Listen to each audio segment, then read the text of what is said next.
Olá, olá, e seja bem-vindo à primeira videoaula sobre DIT. O que seria o DIT? O DIT é um grid semântico maravilhoso que dá para você trabalhar muito fácil para você fazer sites responsivos, né? Se você vai trabalhar com aplicativo, se você vai fazer um site que se adapta ao mobile, né? Então, qual que é a diferença do DIT para um outro grid, né? Um grid tipo o grid do Bootstrap, o grid do Foundation, o Semantic Grid. No caso do grid do Bootstrap, do Foundation, você tem que adicionar classes no seu HTML, né? Você tem que ficar indo colocando as classezinhas lá, colocando um monte de div no seu HTML e adicionando as classes e fazendo o seu grid lá de 12 colunas, né? Ou quantas colunas você setar lá na hora de você baixar esse framework. No caso do Semantic Grid, né? O grid semântico ele já tem uma diferença. Você não adiciona classe no HTML, você trabalha tudo no CSS. Então você usa um pré-processador para adicionar a coluna dentro das classes, né? Que as classes que já existem para aquela sua aplicação, para aquela sua página. Então, por exemplo, você tem um container e aí você define o tamanho do container e dentro do container tem 3 colunas. Em vez de você colocar lá aquelas classezinhas de coluna, você vai definir no seu CSS quantas colunas você quer para cada pedaço, né? Basicamente isso. O Semantic Grid, você define o tamanho da coluna que você quer, né? O padrão, o número de colunas total, né? O espacinho entre as colunas também e tal, não sei o que lá. Só que você fica preso àquilo que você definiu, entendeu? Ah, é legal, é flexível, mas podia ser mais flexível. No caso do DIT, você não define número de colunas. É basicamente assim, no caso, tipo, se eu fosse fazer um layout com 3 colunas, baseando num grid de 12, eu teria que fazer 4, 4 e 4, certo? No caso do DIT, você faz 1/3, 1/3, 1/3, que ele pega o tamanho total e divide por 1/3, né? Ele pega 1/3, então são 3 colunas. É muito mais fácil de se trabalhar assim. Tá, então como que a gente usa ele, né? No caso aqui, a gente vem no site do DIT, né? Esse sitezinho aqui, desce, vem aqui embaixo e você tem as duas opções de usar ele. Ou você usa com Sass ou você usa com estilos, né? Os grids semânticos, eles funcionam só com pré-processador, né? Não vai funcionar com CSS puro. A ideia é que o pré-processador facilite a sua vida. Nesse caso, a gente está usando ele para não ter que enfiar um monte de classe no nosso HTML, né? E deixar ele bem limpinho. No caso do Sass, você vai precisar do Ruby, né? Você pode vir na página do Ruby e baixar ele, se você não tiver instalado no seu computador. Se você for usuário de Mac, ele já vem nativo. Se você for usuário de Windows, você tem que baixar mesmo, se você não tiver. E no caso do Linux, eu não tenho certeza, mas qualquer coisa ele tem aqui também a versão. Ó, tem aqui o Windows, Linux, Mac, e aí tudo ótimo. Tá, é só vir aqui e baixar. Para instalar o Sass, a gente copia esse comando aqui, vem no terminal. Deixa eu abrir aqui. Isso, e dá um Enter. É só isso. No caso do Mac, né? No caso do Windows, você não vai conseguir fazer pelo prompt de comando. Você vai ter que fazer pelo prompt with Ruby, que vem junto na instalação lá do Ruby, né? Mas é a mesma coisa, é o mesmo comando, tá? Eu não vou rodar ele aqui porque eu já tenho o Sass instalado e não vou perder tempo instalando ele de novo. Então vou criar a página aqui do projeto, mkdir.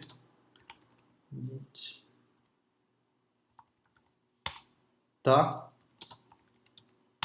Beleza, já estou com a página do projeto.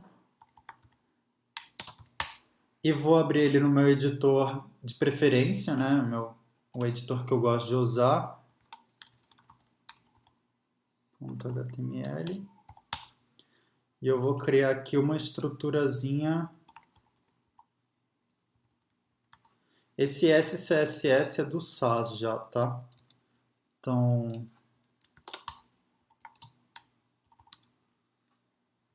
no caso aqui eu não vou colocar o SCSS, eu vou colocar logo o CSS gerado direto, tá? E beleza, fiz a estruturazinha, né? Básica. O que eu vou precisar aqui? Eu preciso pegar o projeto, a pasta do DIT e adicionar o nosso projeto lá. Eu poderia vir aqui direto no GitHub e baixar ela.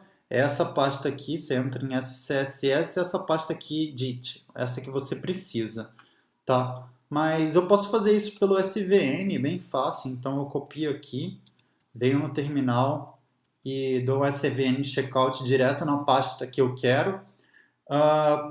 No Git, pelo Git, pelos comandos do Git, não dá para você pegar uma página específica, uma pasta específica.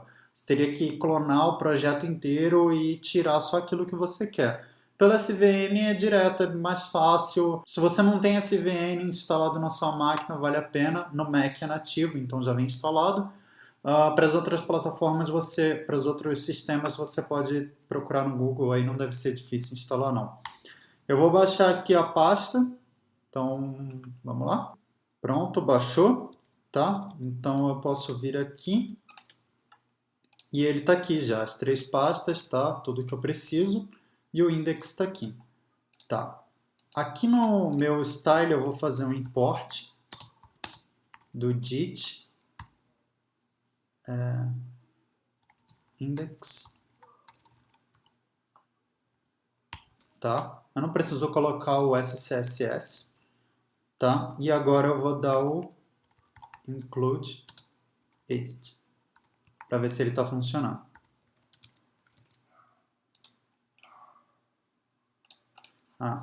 Criar o section aqui, o article,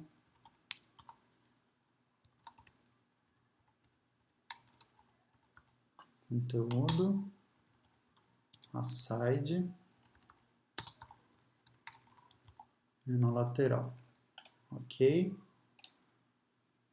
Beleza? Ele não apareceu aqui, por quê? Porque eu não rodei o SAS ainda. SAS -w style .sss, acho.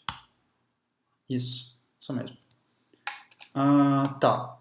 Então ele já está aqui, né, gerando. Tem um map aqui, beleza? Então, se eu salvar ele aqui agora, tá. Apareceu já o highlight do grid. No caso, esse edit aqui é para você trabalhar, para você ver onde está o grid, né? Ele adiciona um cinzazinho clarinho para você ver, é muito bom. Nessa estrutura aqui eu vou fazer o quê? Eu vou pegar esse section e centralizar ele, né, num container.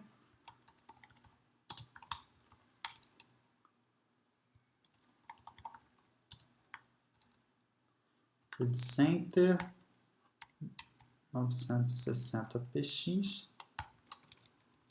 Beleza, então já centralizei ele aqui, né? Se você fosse fazer isso escrevendo o código ia ser um pouquinho mais complicado. Aqui ele já traz tudo para mim. Deixa eu tirar essa visualização, eu não preciso dela agora. Então ele traz aqui já o max width e tudo bonitinho e ele é responsivo, né? Tá? Ele se adapta à tela. Beleza. O article eu vou colocar call 2/3. Lembra que eu falei que ele trabalha com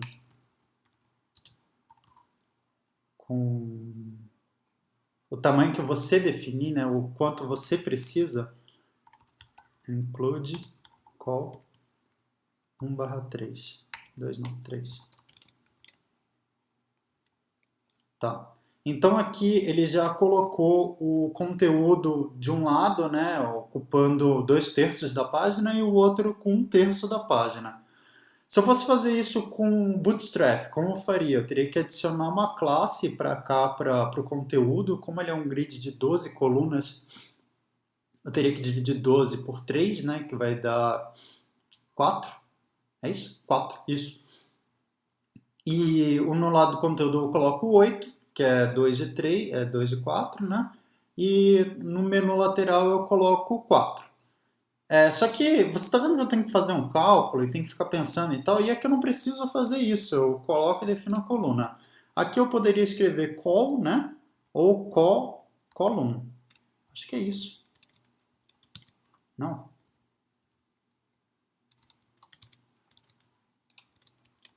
Isso. Column. tá? Ele tem uma abreviação. Isso está na documentação aqui, ó. Column, né? Você pode usar column ou col só, tá? Isso serve tanto para o SAS quanto para o Stylus, né? Tá bom? Então a gente fez ele funcionar aqui com o SAS, né? Ele está rodando o SAS aqui, ele até causou um erro, né? Que foi aquele erro lá. E agora eu vou mostrar para você rapidinho como você fazer isso com Stylus, né? Então vamos lá. Para você começar a usar o Stylus, né? O grid com Stylus. Você vai precisar primeiro do Node, né? Você pode vir na página do Node e instalar ele. Você vai precisar instalar ele para qualquer sistema que você tiver. Eu não sei se ele vem instalado de fábrica em algum, talvez em alguma versão do Linux, mas no Mac pelo menos não vem e no Windows também não. Tá? Então é só instalar aqui e aí você pode abrir lá no prompt de comando, no prompt ou no terminal, né? Dependendo de qual plataforma você trabalha, e dar um npm install -g stylus dit. npm ele vai puxar lá do npm, né, o stylus e o dit e vai instalar globalmente. Esse "-g" é para ele instalar global, ele vai instalar para todas as páginas e você não vai precisar fazer isso depois, é só uma vez, tá? Eu já tenho ele instalado aqui de novo, então eu não vou instalar mais uma vez, tá? Então vou apagar aqui, beleza? E vou criar a pasta do projeto de novo.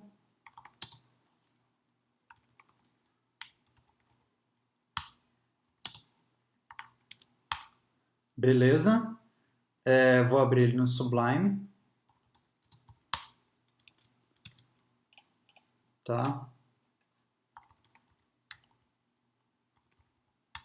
Index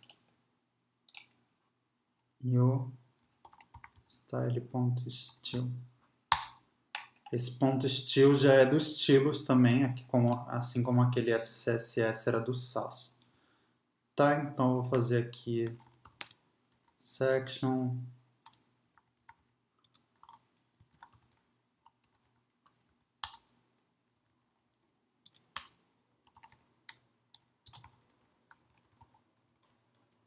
beleza. Aqui o que eu vou fazer? Para rodar o Stylus, eu vou dar um comando aqui do Stylus, Stylus -u dit -w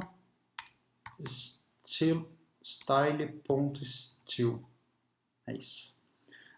Aqui no caso eu estou falando que eu vou usar a lib, né, o dit, né, e o -w é para ele ficar, gerar o watch, né, para ele ficar olhando toda hora esse arquivo. Beleza, então ele já está vendo aqui e ele compilou para mim o CSS. Então vou linkar ele aqui. Beleza. E aqui no caso eu vou colocar o import também.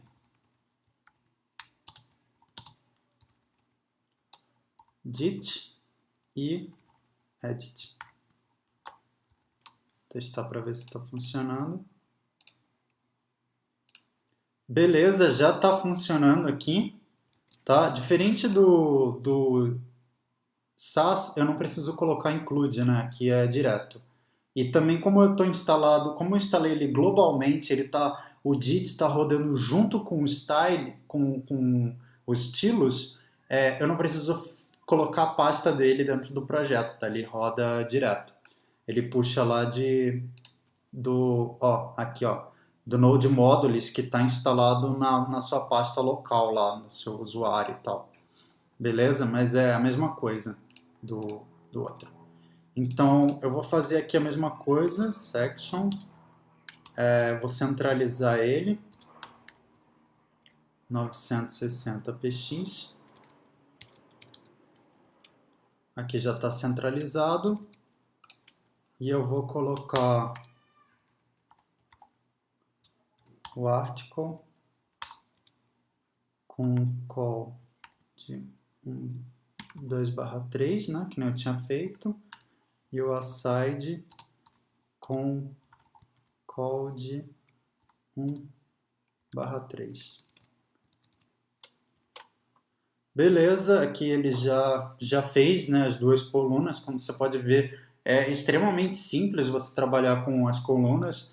Você também poderia colocar, em vez de número de coluna, você pode colocar a porcentagem que você quer, então posso colocar aqui 0,70 e aqui 0,30, desse zero. Tá, então você viu, ele deu uma mudada ali pequena. E aqui ele já faz todo o estilo, né, do que você vai precisar, né? E como ele é em porcentagem, ele também já fica fluido, né? Para você começar a fazer o seu responsivo, né? Então, você pode ver, ele se adapta aí. Então, foi isso por hoje, o que eu queria mostrar, só a instalaçãozinha básica e usozinho bem básico, para você começar a usar os estilos, começar a estudar ele, tem mais coisa por vir. Eu acho que eu vou fazer mais vídeo para desse tutorial, mas para não ficar muito longo, isso acaba por aqui. Muito obrigado, se você gostou, então compartilhe aí o vídeo, dê um like, se inscreva, porque vai ter mais coisa. Valeu, falou!